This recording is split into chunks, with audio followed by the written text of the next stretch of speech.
Good morning, কেমন আছো সবাই? আশা করি তোমরা সবাই খুব ভালো আছো, সুস্থ আছো। আমরাও ভালো আছি, সুস্থ আছি। সিনটি রেডি হয়ে স্কুল চলে গেল। ওকে হাফ অতনু রেডি করিয়ে দিল, হাফ আমি রেডি করিয়ে দিলাম। তারপর দেখো সোনাইয়ের সঙ্গে দেখা হয়ে গেছে।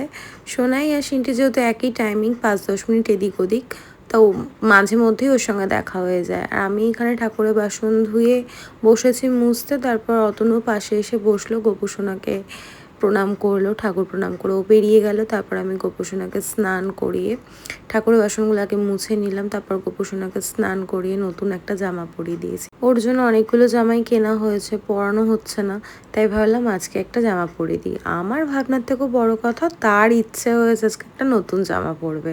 অ্যাকচুয়ালি ওর জামা কাপড়গুলোতে সেরকমভাবে নোংরা হয় না, তাই এদিক ওদিক করে ঘুরিয়ে ফিরে পুরনো জামাই পরানো হয়। তারপর সাজুগুজু করিয়ে জায়গায় বসিয়ে দিলাম। আমার কিছু কাজ ছিল, সেগুলোও করলাম।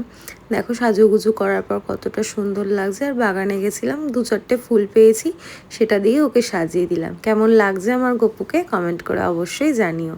তারপর কাজকর্ম কমপ্লিট করে নিজে ফ্রেশ হলাম। আর দেখো ঘেমে নিয়ে স্নান করে গেছি, টি শার্টটা পুরো ভিজে গেছে। এত ভালো লাগছিল, ঠান্ডা জলটা যেই মুখে দিয়েছি, কাজ করতে করতে না প্রচণ্ড গরম লাগছিল। আর দেখো সমস্ত কাজ কমপ্লিট, একদম নিট অ্যান্ড ক্লিন।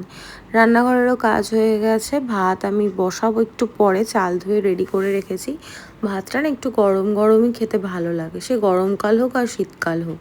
যেহেতু আমাদের 4টে-5টার আগে খাওয়া হয় না, 4টে কমই বললাম, সিনটি আস্তে আস্তেই 5টা হয়ে যায়, ওই 5:30 মতো বাজে। তাই জন্য ভাতটা একটু গরম গরম খেতে ভালো লাগে। আর সকাল সকাল ভাত করলে নষ্ট হয়ে যাওয়ার চান্সও বেশি। কাজ আর শেষ হয় না, আর কি করার। জানলা থেকে জামা কাপড়গুলো নামিয়ে রেখেছি, সেগুলো ভাঁজ করে জায়গায় রাখবো।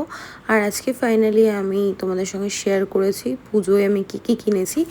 আলাদা আলাদা করে পার্ট বাই পার্ট আমি ভিডিও দেবো, কারণ অনেকটা লেন্দি হয়ে গেছে, 3 জনের শপিং, তো একটা ভিডিওতে দেখানো সম্ভব নয়। আর কিছু জামা কাপড় আমি আলাদা করে রেখে দিয়েছি, এগুলো অল্টার করাতে হবে, শাড়ির ফলস পিকও করাতে হবে।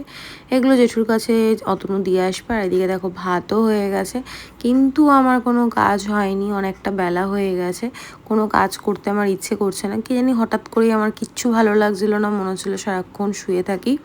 যাই হোক, হাতে ওড়নাটা নিয়ে ডাস্টিং শুরু করলাম। তারপর ঘর মুছে স্নান টান করে ফ্রেশ হলাম। বৃহস্পতিবারের পুজো বলে কথা, আমি তো পুজো দিয়ে দিয়েছি, কিন্তু মিষ্টিটা অতনু পাঠাতে ভুলে গেছে। ওটা পরে ও নিয়ে এসছে, তারপর মিষ্টি দিয়েছিলাম ঠাকুরকে, সেটাও তোমাদেরকে দেখিয়েছি। এখন আমার করার মতো কিছু নেই, আমি এখন একটু রেস্ট নেব, নিজের মতো সময় কাটাবো। অতনু আর সিনটি বাড়ি আসলে তারপর একসাথে লাঞ্চ করব। অতনু চলে এসছে, দেখো বোবোর জন্য মা চিকেন করে পাঠিয়েছে, এখানে ভেজিটেবলস দিয়ে চিকেন সেদ্ধ, কাঁকরোল ভাজা, ভেন্ডি আলু ভাজা, আর আমাদের জন্য চিকেন হয়েছে।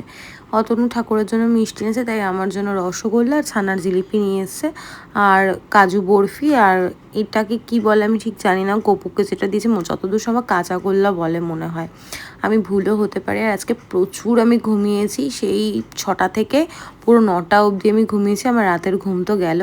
সিনটি দেখো এখনও ঘুমোচ্ছে, আর আমি ভেবেছি সিনটির ম্যাম এসে ফিরে গেছে। আমাদের এখানে প্রচুর বৃষ্টি হয়েছে, জলও জমে গেছে।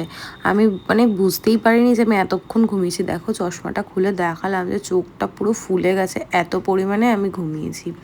তারপর আর কি সন্ধ্যা থেকে তো কোনো কিছু করা হয়নি। তারপর রাতে ডিনার কমপ্লিট করে স্কিন কেয়ারটা করে নিলাম। প্রথমে ভালো করে ফেস ওয়াশ দিয়ে স্কিনটা ক্লিন করে নিয়েছি। যেহেতু আমার একটু অ্যাকনি প্রবলেম আছে, তার জন্য আমি আহা গ্লোর ফেস ওয়াশ ইউজ করি, আর নয়তো জয়েন্ট লেমন ফেস ওয়াশটা অল্টারনেট করে ইউজ করি। অ্যাকনির জন্যই আমাকে ডক্টর প্রেসক্রাইব করেছে 2টো মেডিসিন, ওইটাই আমি নাইট ক্রিম হিসেবে ইউজ করি, তার সঙ্গে একটু সিরাম অ্যাড করে নিই, তাহলে ভীষণ ভালো হয়, একটু ময়শ্চারাইজ থাকে, হাইড্রেট থাকে স্কিনটা। কখনো ডার্মাকো, কখনো পিলগ্রিম, কখনো বা প্লিক্স, সিরাম আমি কখনোই একটা ইউজ করি না, আমি চেঞ্জ করে করে এক এক দিন এক একটা ইউজ করি। তারপর একটু সিঁদুর পরে নিলাম আর লিপ বাম, ব্যাস এই তো হয়ে গেল skin care. Day skin care করো চাই না করো, নাইট স্কিন কেয়ারটা মাস্ট। আর এসিতে থাকলে তো আরোই তোমাকে করতে হবে, নাহলে ভীষণই ড্রাই হয়ে যাবে, আমার ড্রাই স্কিন। যাই হোক, ভিডিওটা কেমন লাগলো জানিও। তোমরা সবাই ভালো থেকো, সুস্থ থেকো, আজকের মতো টাটা।